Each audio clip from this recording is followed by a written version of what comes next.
What's going on, everybody? It's All-Star Weekend. Let's go.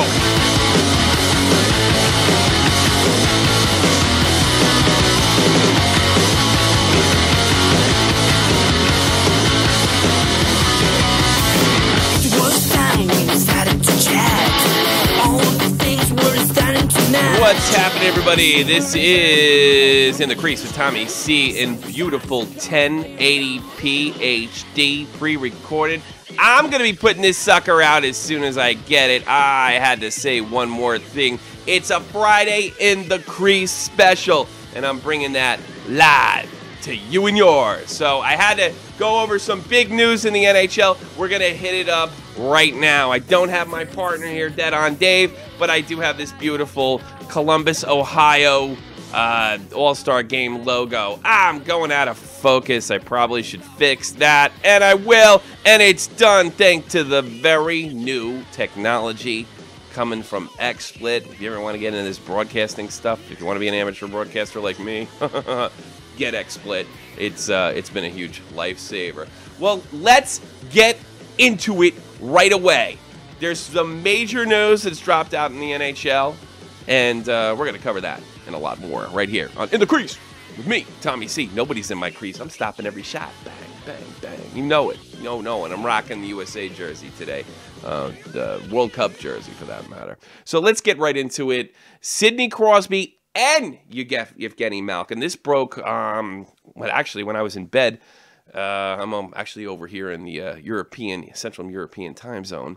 And it's now been announced that both Sidney Crosby and Evgeny Malkin will be out of the All-Star game. Of course, this is a big loss for the National Hockey League. But I don't want to read into it in the sense, like, I know what some of, he's a big pussy.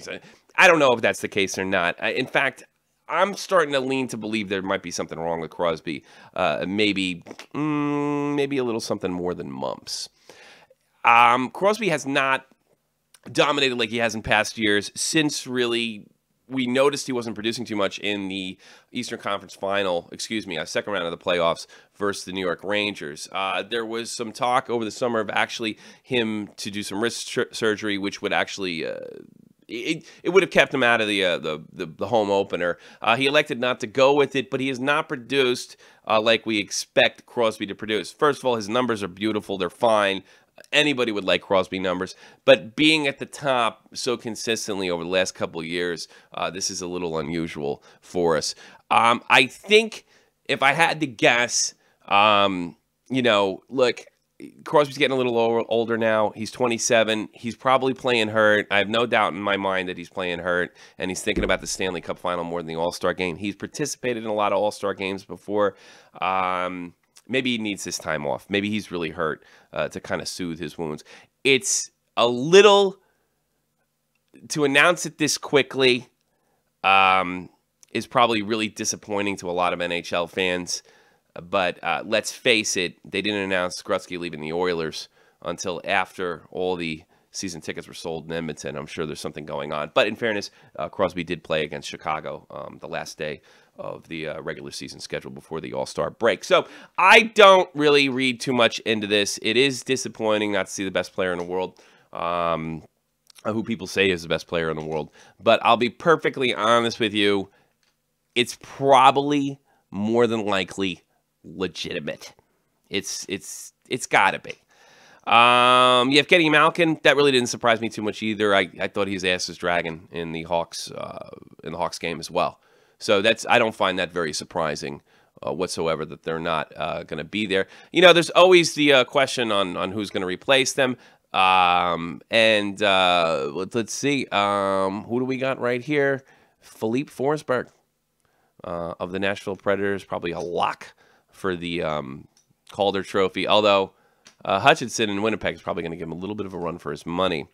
Also joining the list of injured players is Eric Johnson, the Colorado Avalanche. He will not play in the All-Star game. Hey, look, folks, it's a rough game. People are going to get hurt. I don't really know if people really grasp how brutal this is on your body, and it looks like they're so tough and so larger than life, and that it's tough. I'm disappointed. I'm disappointed Crosby's not going to be there. I'd like to see him. I always like to see Crosby sort of interact with other people, especially in the where you get to see a little closer to players, especially in the skills competition, which is the best part of the whole weekend. The game is usually a joke. In the skills competition, you kind of get to see the players interact, and you might get some kind of insight of what they're really like. And what you usually find out, they're a bunch of kids playing a game. Which really what it is. They put their pants on the same way you do. The exact same way you do. They're just really a bunch of kids playing a game, not superheroes, just people like anybody else. So Forsberg gets in there. I think that's really great. I'm totally looking forward. That's the perfect replacement. I want to say it's too bad because I wouldn't want anybody to get hurt. It's really too bad that maybe we don't have defensemen getting in there, maybe bowing out, because I'd really love to see PK Subban and Zdeno Chara. I think that is the biggest story of this entire All-Star weekend, the fact that two of the NHL's biggest stars didn't make it.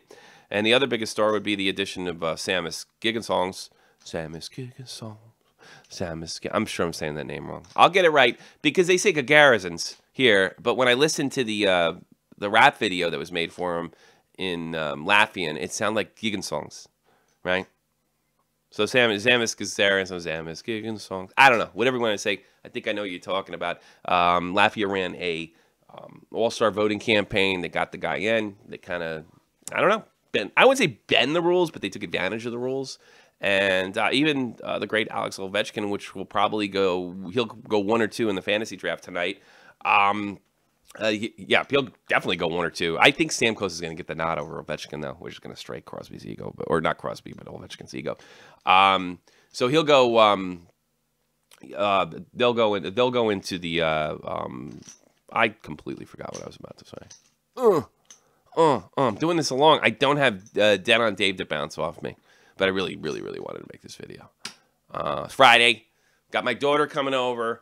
I just found out, and it hasn't been added, that I will be able to watch the All-Star game, that it's been added to, I live in Europe, so I have, what do you call it? Game Center. God, what's going on with me? I have Game Center, and I pretty much count on Game Center for all my games.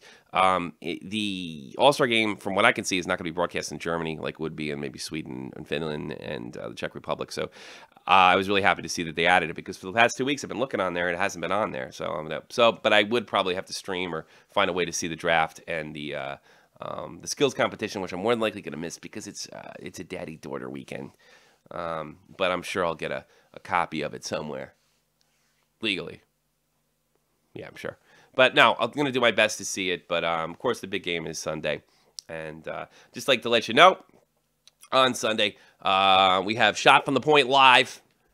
Yes, Shot from the Point live each week Sunday. This week will be our pre-game show, our pre-game All-Star Game show. So we go on at 3 o'clock. We'll finish up around 4:30. That'll give you a little bit of time to get it together before the big game on All-Star Weekend, the final game. The Toes versus Falongo team will have. And, yep, you can listen to Shot from the Point. We can talk about the week in hockey news, have a good time, and then you can get ready right for your All-Star Game weekend, which should be really, really exciting. All right, in other news, Team Orr prevails over Team Cherry in the the Prospects game in Canada, CHL. They get all the best top prospects from, it's become a bit of a tradition with Bobby Orr and, of course, the great Don Cherry coaching against each other. Cherry had to shell out some cash. He had to shell it out because he had a bet with Orr. Orr's team goes over in the Prospects game. Connor McDavid looking as good as expected. I think Don Cherry said that Connor is one of these players that come along every 10 years, and I think that may be the case too. This year's draft is probably must-see TV. It's really going to be wild, and it's going to be interesting who gets Connor McDavid, and who basically gets the #1 pick. Yeah, and I mean the hottest prospect is probably the Buffalo Sabres. They've gone back to their losing ways. And so that gives them better odds to get the first-round pick overall. Dead on Dave, me and just had a conversation not too long ago, and he made the assertion that possibly Toronto might be in the running. That possibly some kind of before the trade deadline strip down of the team could put them in a position. I think that might be a great place for Connor McDavid to go. Now, Toronto's not that far out of a playoff spot, but I mean, by all accounts, the Maple Leafs are just falling apart from the seams. I don't think you can come back from this, and I don't think the team has the type of character to come back from this absolute and total and complete embarrassing collapse that they have. I really don't think they have the character in the locker room. So I found an article, or it's from, let's see, this guy Eklund of the Hockey Buzz. He is reporting, now this is just the rumor stages. Yeah, I do rumors. I'm not a reporter. I don't give a crap. Do a show on YouTube. That the Leafs have actually renewed some interest in Evander Kane. According to my sources, the two sides motivated to get something done, and Winnipeg likes Nazem Kadri plus a young D-man for Evander Kane. On the Flyers, Grossman and Delzato. Currently, the Flyers are hurting on the blue line, but Delzato showed that he can still play and is drawing interest in a few fronts, as is Grossman. On Enroth, the Nashville Predators are non-vol, I'm told. I would like that move. On Yandel, currently the price has been described to me as insane, yet it's quite possible Yandel stays in Arizona until at least the draft. That's Eklund from the Hockey Buzz. I read the whole article, but it'd be interesting for Evander Kane to move to the move to the Leafs. I gotta be honest, I think they have a culture change. There's more than likely more than one cancer. I know that Phil Kessel's getting most of the blame as far as being that locker room cancer. Something tells me it's just rotten from the core, and he just happens to be the highest scoring player in the team, so he's probably the most eligible for attack. I'm reasonably sure that Kessel is probably with his holier than thou attitude. And let's face it, the guy comes off like an asshole. And that's probably, I mean, when you're a star player, the guy you count on the most thinks he's better than everybody and starts behaving it and acting it, it's going to have an impact. I think that Nazem Kadri, I think we're getting pretty close to saying the guy's been a bit of a disappointment. Maybe he's not that good, guys. Maybe Leaf fans, Nazem Kadri is just not what his billing. He wouldn't be the first. He wouldn't be the last. He wouldn't be the first or the last to not live up, even though being a high draft pick himself, not being up to par. I really wish that I forgot what I was talking about before, because I'm not recording this more than once. I got news for all yous. I really wish. I was really hoping for a perfect video. But that did not happen. What are you gonna do? I missed Dead on Dave. I need people to keep me fucking focused. That's really the biggest problem over here. Let me talk about what I do. My name's Tommy C. I'm an ex-veteran, and I live in Germany with my wife and my child. And I decided to stay here, and after I left the military, got back into hockey, and got into this whole YouTube team and started spitting out these videos. We do an hysterical podcast called Shot from the Point Live. It starts our broadcast week each week at 3 p.m. Eastern Standard Time. This week, it's going to be an all-star preview production. I'll be putting the link, so make sure you subscribe, like, and subscribe, like, and share. Show you care. And then we have our weekly broadcast Monday through Thursday during the NHL regular season. It's 4:30 Eastern Standard Time. So Shot from the Point Live, the mothership show, and of course, we do a daily hockey broadcast. And of course, right here on Shot from the Point, we love to do hockey videos. The NHL has quite a liberal YouTube policy, and then I put up videos from time to time. So if you like that sort of thing and you like edgy podcasts with there's not a lot of rules here. We don't follow the trip. We're not social justice warriors. We're not reactionaries. It's just it's a fan channel run by fans and talking like fans, saying dirty words and not being terribly apologetic for it. We also attack those goofballs in the media every so often. Get give them the left and the right. And this is the place for you. If you like ball busting, interesting characters, Shot from the Point Live is for you. If you want to get your quick update just before the games go down, 4:30 Eastern Standard Time, I think you can check out Shot from the Live Point. In the Crease with Tommy C. This show, 4:30 Eastern Standard Time. You can check that before your games go on, or hit it on demand at any time because it goes right uploaded. Our clips are Shot from the Point Live, In the Crease with Tommy C. I think this is a really great hockey channel. And the technology's gotten better because now I'm actually broadcasting in HD. So we've come a long way from just a non-visual podcast to a totally visual podcast. So I really appreciate it. You can get Shot from the Point gear if you dig the logo. Check out www.zazzle.com/pointman. You can always talk to me. I'm pretty interactive. I do talk as much as as time allows me at Tommy C SFTP on Twitter, and you can always call me at any time.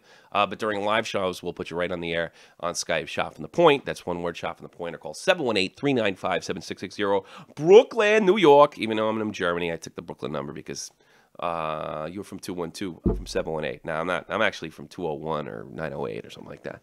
But no, I always thought 718 area code was cool because of that Too Skinny J's song. Back in the late 90s. That's pretty much all I got. I hope you enjoyed the Friday special. Definitely wanted to do something before. I didn't get a chance. Like I said, I'm probably not going to chance to see anything but the NHL All-Star Game live. I also plan to be on Joe Cronin's channel, who is a big supporter of this show. Of course, he does a weekly wrestling program after Monday Night Raw. Check him at joecronin.com, and he broadcasts live at Spectrum Gaming 617. You also check out my friend and normal partner in the Crease on the Tommy C. It's Dead on Dave. Yes, Dead on Dave. The Dead on Dave. Make sure you like and share, show you care, and make sure you give him a sub, especially if you're a pro wrestling guy. I do the hockey thing. Those guys do the pro wrestling and sports thing and other sports, but I pretty much stick to it because I have a very short attention span. I can only really concentrate on one goddamn thing. Only one thing. I'm really pumped. I'm pumped about this All-Star weekend. And hopefully it'll be really good. I'd like to check the fantasy draft. I'm really more interested in, I'm really much more interested in the skills competition because that's always a good time. These guys get to hang loose and act a bit goofy, and then they get real drunk and, try to drag their ass out in skates on the Sunday. Again, sort of review. Don't think Sydney's being a puss. I think there's probably something going on there. And let's face it, they're in the Stanley Cup mix, and they've had some very embarrassing eliminations over the last couple of years in Pittsburgh. I think they had an embarrassing showing against Philadelphia. I don't know how you lose that game after what happened to Chris Letang. Crosby, Malkin, Johnson, all out. Philippe Forsberg to take the place, which actually is a really good thing because I don't think, as good as the Predators are, and they are the best team in hockey, the Nashville Predators are the best team in hockey. Playing in Nashville, not exactly in that hockey mecca, but if you do have a NHL subscription to either Center Ice or whatever the hell the one I have, definitely start checking out some Predators games because they're very exciting, very fast. They got two of the best defensemen in the league right now. It's going to be interesting. Don't expect them to go too far in the playoffs just because of lack of experience, but it'd be great. The other thing we talked about is the possibility of Vander Kane ending up on the Toronto Maple Leafs. I don't know. I guess my opinion on that is I don't know if I'd want to leave Winnipeg if I was Vander, and you take the chance of putting Evander in a really sort of bad spot, like right off the bat. You're going to bring him into this horrible culture. Expect, especially if they are in the playoff mix. But the problem is Evander got hurt twice this season, and the Jets kept winning. So he might find him expendable to maybe address some of their other needs. So, I mean, yeah, maybe I guess that makes Evander, I don't know if I'd want to go to that locker room if I were him. I mean, to play for the Toronto Maple Leafs, you'd think it would be the greatest thing in the world. But it's just, I don't think it's a very healthy environment. Expect the Leafs not to make the playoffs this year. Expect Kyle Dubas to become the head general manager of the Toronto Maple Leafs, and they do a culling. And in very Billy Beane-esque, because this movie is obviously convinced everybody that not only can it work at baseball, which is debatable, it's going to work in hockey. It's a scientific fact. that analytics will work in hockey much the same way they did in baseball, which is ridiculous because one's a turn-based sport and one isn't. That they're going to pretty much do a culling and get rid of everybody over there, and they'll probably bring up some no-names or guys you wouldn't expect based on whatever Kyle Dubas's formula. I'm looking forward to that. You're not an analytics guy. Not really. I mean, yes and no. I'm looking forward to see what that really means. But what you do, you get rid of Randy Carlyle. You get anybody. You eliminate. There's a mafia war in Toronto. You eliminate anybody that disagrees with you. You eliminate any of the old sort of thinking. You've got a guy like Brendan Shanahan who has your back.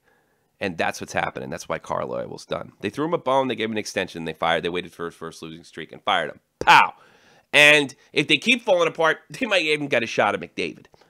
And if they brought McDavid into Toronto, which, by the way, is unlikely that they're going to get that. If they brought Connor McDavid into Toronto, I mean, they have to get rid of everybody on that team. From what I understand, the only one that's untouchable is James Van Riemsdyk, another Jersey Strong hockey player, by the way. They got to get rid of it because it's just a sick situation. The fans are sick, the press are sick, the locker room's sick, everything's sick, and it's got to be trashed. Guy like Connor McDavid, it looks like he's that good where you can build a team around him. So you can bring in McDavid, and Dubas can get his shot. And to be perfectly honest with you, yes, I'm rooting for them to lose. Why would you say that? Because all the people I can't stand the most in the hockey press are pro-analytics guys. I'm not an anti-analytics guy, but I just want them to be miserable. And if Toronto goes on to lose for the next couple of years, I can laugh at them while they make the excuse that Kyle Dubas was just really unlucky. That's how scientific Corsi is. You can just kind of blame luck when it's over. I don't know if this advanced stuff works or it doesn't, but I want to see it fail because I want to laugh at these new hipster hockey fans that are dominating the blogs. That's what I want to see. I want to laugh my ass off. That's what I want. I want the Leafs to lose. I don't. Then that means I don't want McDavid to go there. Don't want him to go to Edmonton either. Another cancer-ridden locker room full of first-round draft picks that have zero character. I don't know. Florida? Connor McDavid in Florida then moves to Quebec. Oh, I saw these. I should have put it on. I saw these great jerseys for a potential Quebec Nordiques team. They were beautiful. The first, the second looked sort of like the original, but a little upgrade. And then the third was beautiful, too. I got to get that up there one of these days. One of these days. All right, last plug. We're getting the hell out of here. Again, Shot from the Point Live, our pre-All-Star Game show, 3 p.m. live Eastern Standard right here on the Shot from the Point Hockey channel. That's right, 3 p.m. And it's also 3 p.m. Eastern every single week right through the summer. And during the season, of course, the show In the Crease with Tommy C normally have a guy in my crease trying to tuck it on me, trying to screen me. But I don't have one today because this is the Friday special. That's right. This is the Friday special. So make sure you come on. Make sure you give us a shot. Comedian Jay Klink, newsman, bluesman Jeff the Huffman, and of course Matt Kazar with his special report each week. Our Fresh Prince of Beirut. So make sure you check out Matt Kazar. Yeah, that's the type of show we are, man. We bust balls. Don't worry, I get my Irish balls busted. We're not just picking on the Turkish kid. We're busting nuts. And that's the kind of hockey channel we are. Clips. Personality. It's like a reality show, but with your favorite subject. And now it's in HD. Thanks to my wonderful wife. Tonight in the National Hockey League, the NHL All-Star Fantasy Draft Pre-Show. I'm going to say this in the United States because that's probably what I'll be watching it on. Check your local listings if you live outside the United States of America. NBCSN 7:30 Eastern Standard Time. The NHL Fantasy Draft will start at NBCSN at 8 p.m. So this pre-show, 7:30. Excuse me, I really butchered that. And the Fantasy Draft itself will start at 8 p.m. Should be a lot of fun. Sponsored by DraftKings, which is something I want to get into, but I can't play in Europe, I don't think. I do. I'm interested in this this fantasy hockey, daily fantasy hockey. I'm quite interested. I play on Yahoo. I enjoy it. I'm getting my ass ruined this year. It's an embarrassment. I only won 3 games. It's miserable. It makes me miserable. The NHL Skills Competition must-see TV. Make sure you check it out. That's at NBCSN, 7 p.m. Eastern Standard. And the All-Star Game is Sunday on NBCSN. Boy, I'm surprised that's not on NBC. How is that not on MC? You mean to tell me the All-Star Game's on cable in North America? I mean, they used to have that on CBS or something. That's a bad move. That should be regular network television. But then again, you know, I haven't lived in the States in a long time. Maybe network television isn't what it is anymore. I mean, now everybody has packages and stuff like that. So maybe everybody has CS. Because when I was a kid, cable companies got less ratings. They did. I mean, if you're on cable, you're automatically restricted to your ratings can be capped. Whereas if you could get terrestrial or just pull it through the air or whatever they used to call it. No, I think I find that one. I mean, I can understand why the fantasy draft and the skills competition, but you come to think of it, well, no, ESPN used to do the skills competition. And I think CBS would run the All-Star Game on Sunday. Yeah, I don't know. What do you think, Matt? All right. Matt's ready for it. I'm ready for it. And thank you for being here. But you know what? Get out of my crease!